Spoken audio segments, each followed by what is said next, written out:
The key to my overall understanding of the zodiac. I knew I understood the wheel when I noticed the wheat planting times for turkey.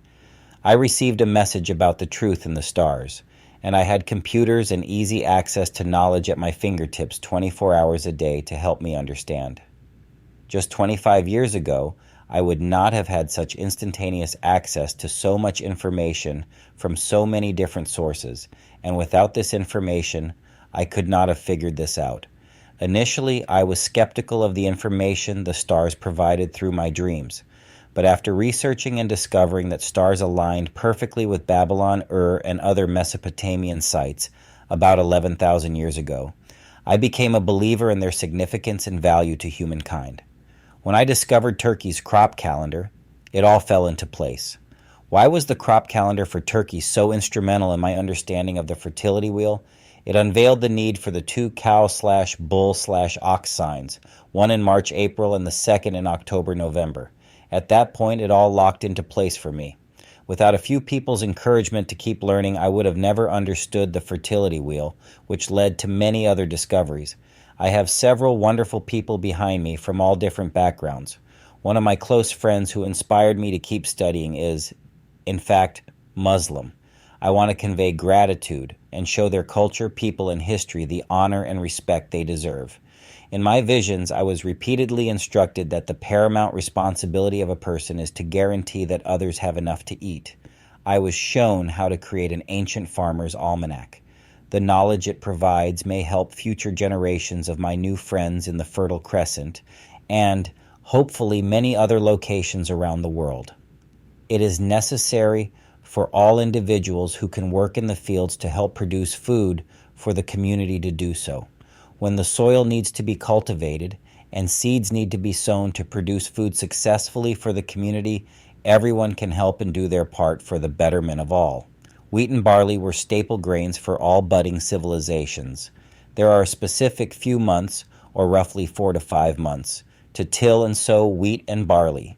These grains were highly significant because they guaranteed the nourishment and sustenance of the entire community for a whole year. There needed to be no conflicts or wars during this period, and everyone had to work together to ensure the community had sufficient food. Turkey's crop calendar provides a valuable reference for the appropriate planting times of wheat, barley, and other grains during this period. This chart is used with the permission of the USDA Foreign Agricultural Service. From approximately January 21st to April 21st, these 3 months are when to plant wheat, oats, and corn. Once the earth is no longer frozen, it's time to till, so you are ready for the great seeding in late January. Then, in March, you begin to plant wheat as much as possible. These months or dates are significant because they mark when the land should be plowed and when crops should be sown to ensure a successful harvest. From roughly September 21st to October 21st, it is the time to plant winter wheat, rye, and barley. You may be able to sow seeds in November if the weather permits. Winter, or December 21st to January 21st, was the time to conserve food or fast while no new food from agriculture was produced. We should acknowledge the importance of conserving and preserving food during these times of scarcity, which can lead to famine. When plants are not producing food during these periods, it's critical to ensure the survival of yourself, your community, and your livestock. The failure to do so could have led to desperate individuals committing crimes or going to war for food. You must be able to meet the basic food needs of the people to build a better future. Summertime or after the harvest is the time to feast. It was, and still is, a wonderful time to enjoy fresh fruits and vegetables of the season and save the seeds so they can be planted next year and grow more. These dates and times are fixed, like tropical and fertility wheel astrology. If you haven't yet watched my videos on www.fertilitywheel.com, consider watching them now so this all makes sense. You will always be planting wheat at the start of the equinoxes. Enjoy the feasting with a new bounty of fruits and vegetables after the harvest, usually near the summer solstice. A community should fast or conserve food and water around the winter solstice and should continue to conserve resources until additional food is available or you are needed for labor on the fields. By understanding the wheel, you will know the best times to breed your animals and provide the community with another food source, as well as wool and milk. These dates do not change. The stars have always guided us, and they will in the future. Here is how you can use them and align them to your area. This simple path can be a guide for future generations to understand nature's rhythms. I want to share this information, but I need your help. I will share how I would have done it 2,000 years ago and then how I would do it now. I hope one of these allows you to see how precession works. Here is what I would have said long ago.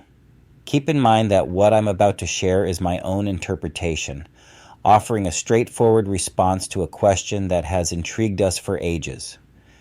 Dear friends, I'd like to emphasize the profound meaning carried by these astrological signs, but it's crucial that we adjust our understanding to align with the solstices and equinoxes. The 12 tribal representations remain at the core and are so important, but we must acknowledge that the celestial patterns above have shifted. I would like to share the knowledge and reason with the people in the East for two different interpretations. Without the stars to guide them properly, they may be lost and not see what I see. What is above should represent what is below. Our mission is to convey to the world how Naphtali was symbolized in the skies at the creation of these symbols a long time ago. Then we will look at the skies about 2,000 years ago and today to see how the stars have changed. When the fertility wheel / Zodiac was created, the stars above mirrored the deer, sheep, and goats during the rutting season after the autumn equinox.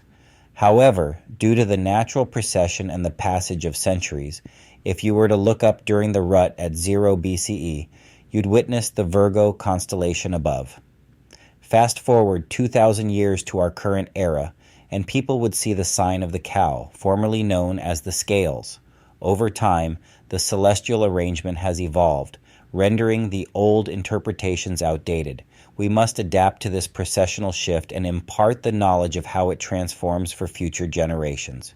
We must teach that the stars will change for people over time, but the solstice and equinoxes are the aligning points.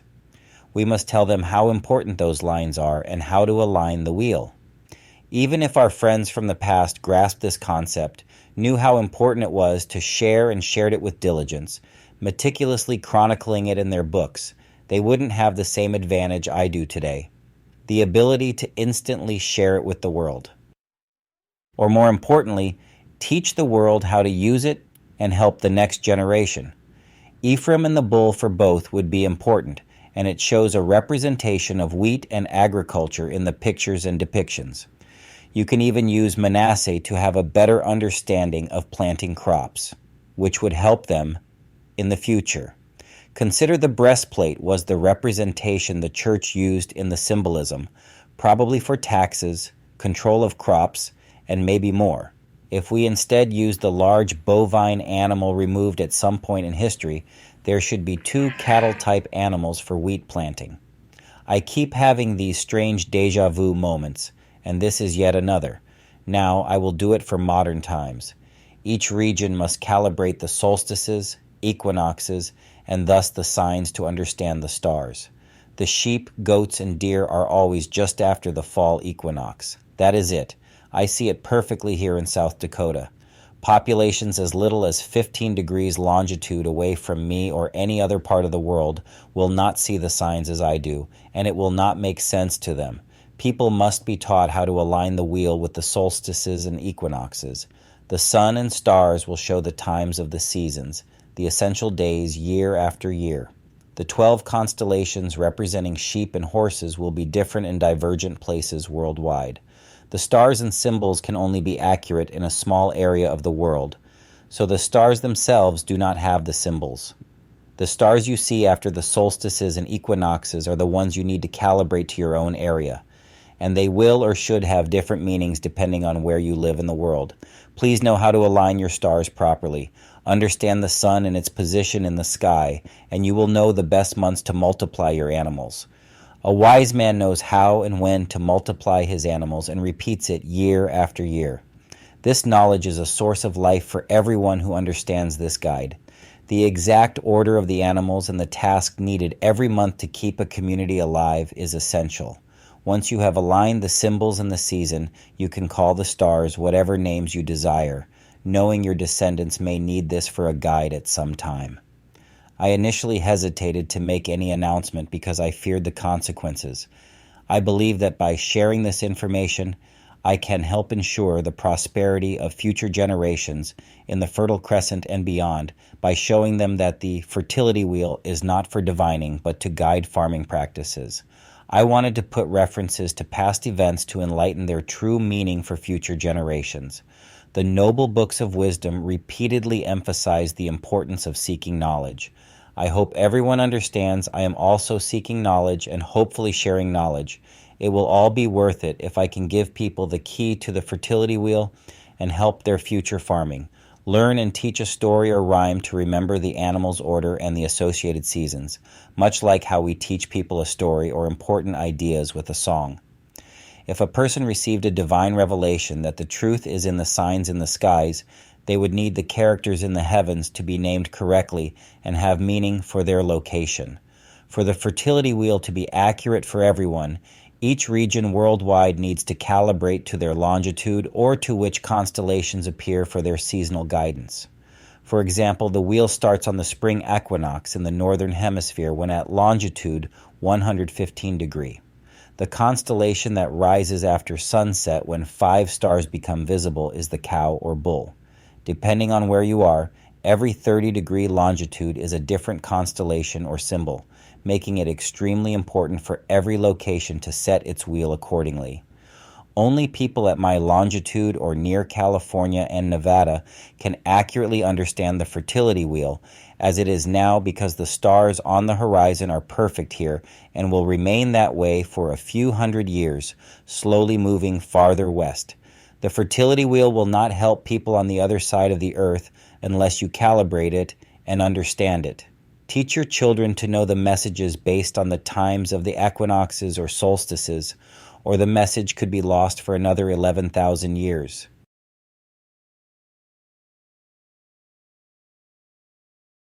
People worldwide must reset their fertility wheel or clock and have the stars renamed or give them stories to have meaning again so their children will know how to survive using the fertility wheel. The survivors of the next great cataclysm must match the constellations with the appropriate season to know when to multiply animals and understand sowing seasons, especially if a great amount of time has passed. The beginning of spring is always the cow-bull symbol. Because the zodiac was forbidden in certain cultures, learning representations or myths of the stars visible in the night sky should be easy with an open mind. At the autumn equinox, no matter where you live, when 5 stars first become visible in the evening sky, look on the eastern horizon, and the constellation that arises is the constellation that equates to represent sheep, goats, and deer, and the time of the rut. You can also use the time of the winter solstice and notice the constellation on the eastern horizon when 5 stars become first visible in the sky, which should represent crabs, a food when no other food may be found. You will not see the constellation until it gets darker. I always enjoy Sirius in December. Therefore, I am asking you and everyone worldwide to reset the fertility wheel to your specific location. Once you set the fertility wheel, it will stay at the same degree for about 72 years. You can adjust over centuries. Maybe these are the signs you have been patiently waiting for. Please think of this new tool as a gift to you from the universe. These are the literal signs from the heavens on how to guide humanity. Do what you want with that information. For many years, I have had recurring dreams in which I am often imparting knowledge of the heavens and skills of farming and agriculture at what seems to be different points in time and as different people. This presentation and this life could also be a dream because I am doing it again right now, sharing the same information. It sometimes feels like I am caught in the strangest deja vu. I am not a farmer or have had any real farming experience in this life, but I find myself again trying to impart farming knowledge. I keep talking about seasonal breeders from making X's and Y's in caves a long time ago to charting the mating season of certain animals I observed. I aspire to sow seeds by hand in southern Turkey and other regions of the Fertile Crescent into India. Additionally, if allowed, I long to see many of the sacred sites from the Fertile Crescent to India. I would love to go to Petra, Egypt, and many other places, and I want to spend my time going to different sacred spots and observing. I would love to visit and see the ultra-modern buildings and most often ancient sites on other days. I do all this with love. Thank you for your time. My name is Stephen D. Manning, but feel free to call me any name you like. I feel a new everything is coming soon.